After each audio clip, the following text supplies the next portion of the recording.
You elect a prime minister, but he doesn't get to control the country's nuclear weapons. He doesn't get to decide war or peace. None of this is in the hands of the elected leader.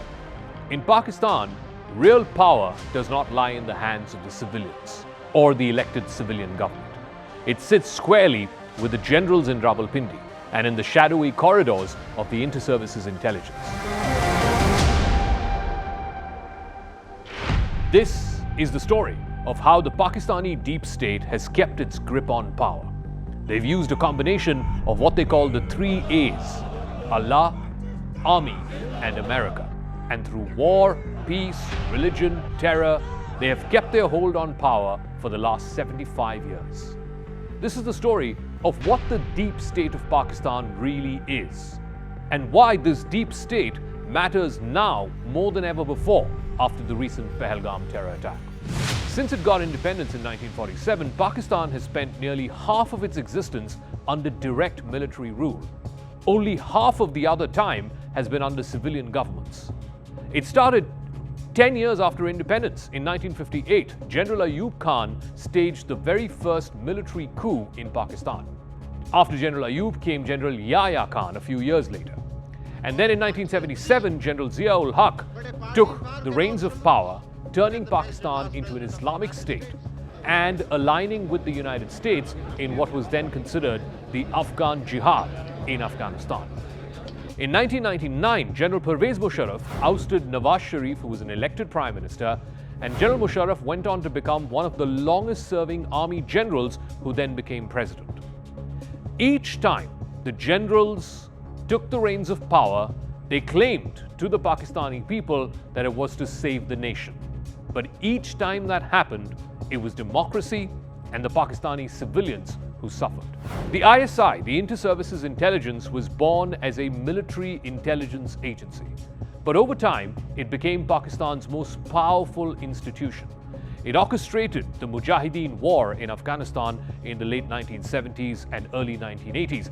And to help the ISI was the American External Intelligence Agency, the CIA. Together, they were able to chase out the mighty Soviet army out of Afghanistan. The Pakistan ISI carefully created and cultivated the Mujahideen, or the freedom fighters, who later went on to become the Taliban in Afghanistan, and they went on to rule Afghanistan. 20 years later, after the Soviets were kicked out of Afghanistan, they used the same model, but they turned the model upside down. This time, the ISI ended up funding and training jihadi groups like the Lashkar-e-Taiba and the Jaish-e-Mohammed to wage a proxy war in Kashmir.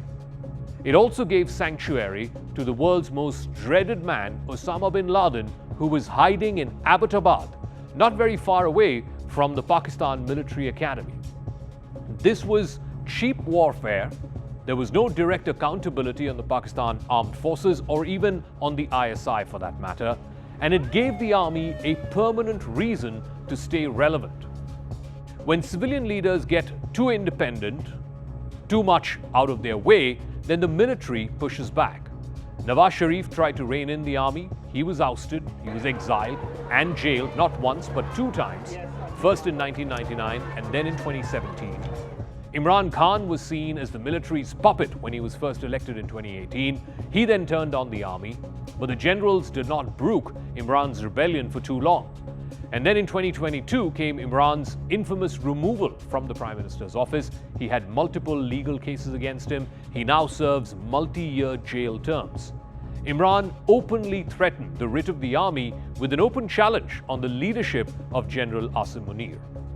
The May 9th violence that we saw a few years ago was the very first time in Pakistan's 75-year history when the houses of brigadiers and generals were targeted by ordinary party workers of Imran Khan's PTI. After Imran, the army replaced him with Shahbaz Sharif, who governs with one eye firmly on GHQ in Rawalpindi. Shahbaz is seen as one of the weakest prime ministers that Pakistan's ever had. Foreign policy, India strategy, nuclear doctrine, none of this is decided in the Pakistani parliament or even in the Pakistani Prime Minister's office. The Pakistani military is not just a war machine, it is a business empire. From cereals to cement, banks to housing colonies, the military owns all of these businesses. War and instability simply justify massive defense budgets that the Pakistan Army gets every year.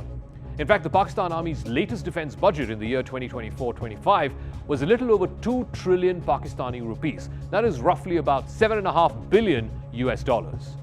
For a country that is broke, this is almost criminal. The $7.5 billion army budget is comparable to the largest bailout that Pakistan has received from the International Monetary Fund. That bailout was also to the tune of $7.5 billion. A country that is broke is borrowing money and gives that exact same amount of money for its defense forces. It is this money flow that the Pakistani deep state is seeking to protect. Peace, on the other hand, threatens that cash flow. The logic is cruel, but it's very simple. As long as there is a threat from India, the Pakistani army remains untouchable and it remains profitable.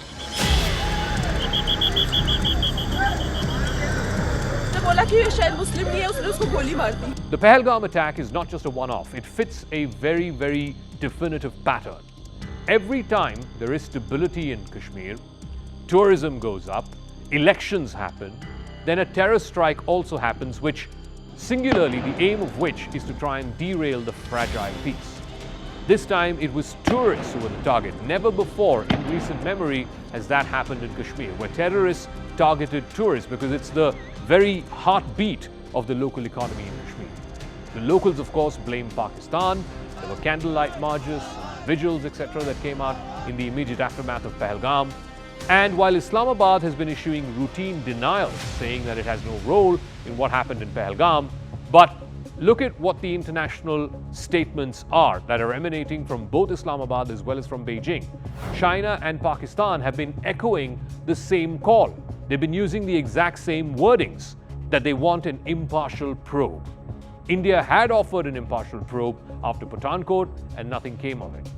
So the question then that needs to be asked is, who exactly is it that benefits from this renewed tension between India and Pakistan? The answer once again points not to Islamabad but to Rawalpindi. It also comes at a time when the Pakistani army was facing unprecedented pressure.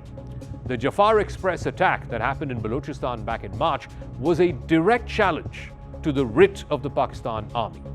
The forced exodus of more than 1 million Afghan refugees from Pakistan back across the Durand Line had led to open tensions between the Pakistani state, in particular the Pakistan army, and the Taliban. And to top all of this, Indian Kashmir was showing great progress. Hence, Asim Munir made those comments, rather provocative comments, calling Kashmir Pakistan's jugular vein. To understand the India-Pakistan conflict, one must stop watching Islamabad. Watch Rawalpindi instead. Watch the generals, watch the ISI, and watch the men who never have to face elections, but they really control the fate of 240 million people. In Pakistan, the war machine feeds itself. There is only one thing that threatens any war machine, and that is peace. A credible and lasting peace. That is exactly what the deep state of Pakistan does not want.